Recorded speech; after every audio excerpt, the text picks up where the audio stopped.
விடுதலைக்கு வித்திட்ட வேலூர் புரட்சி மண்ணில் மிக எழுச்சியோடு நடைபெற்றுக் கொண்டிருக்கின்ற தமிழ்நாடு அரசு ஒரு அற செயல்பாடாக 4வது இந்த புத்தக திருவிழாவினை இந்திய சுதந்திரம் பெறுவதற்கு எந்த கோட்டையிலே முதல் சுதந்திர போர் தொடங்கினோமோ அதே கோட்டையிலே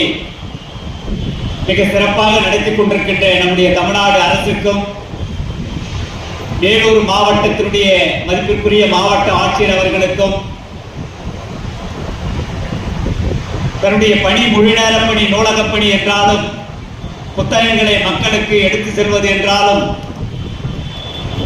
நூலகத்திற்கு வருகின்ற மாணவர்களுக்கும் பொதுமக்களுக்கும் புத்தகங்களை வழங்குவது வழிகாட்டுவது என்றாலும் இந்த புத்தக திருவிழாவினை அர்ப்பணிப்போடு 4வது ஆண்டாக ஒருங்கிணைத்து நடத்தி வரும் நம்முடைய மதிப்பிற்குரிய மாவட்ட நூலக ஆணையத்தினுடைய கண்காணிப்பாளர் இந்த மாவட்டத்தினுடைய அனைத்து நூலகர்களுக்கும் இந்த நேரத்திலே என்னுடைய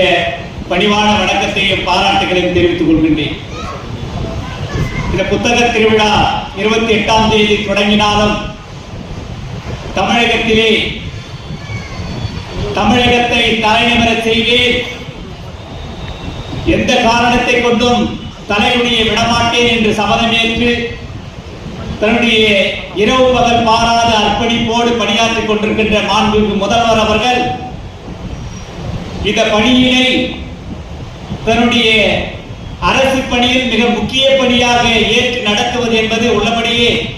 உலகில் வேறு எங்கும் காணாத மிக அற்புதமான ஒரு அரசியலாக நான் பார்க்கிறேன். அப்படிப்பட்ட அரசியலினுடைய புத்தக திருவிழாவுடைய இந்த 3வது நாளாக இருந்தாலும் கலை இலக்கிய அரங்கினுடைய சிந்தனை அரங்கினுடைய 2வது நாள் நிகழ்ச்சியிலே பங்கேற்று உங்களோடு ஒரு 20 நிமிடம் உரையாற்றுவதற்கு வாய்ப்பளித்ததற்காக மாவட்ட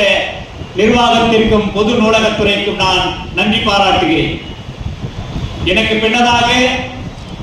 இந்த நிகழ்ச்சியிலே எங்களுக்கெல்லாம் வழிகாட்டியாக எங்களுக்கெல்லாம் இலக்கியத்தை, கதைகளை, கலைஞரை, அறப்பணிகளை, மக்கள் நல கல செயல்பாடுகளை கற்றுக் கொடுக்க வழிகாட்டிய எங்களுடைய மூத்தவர் மதிப்பிற்குரிய மதுக்கூர் ராமலிங்கம் அவர்கள் நம்முடைய வேலூரிலே முதலாவதாக இந்த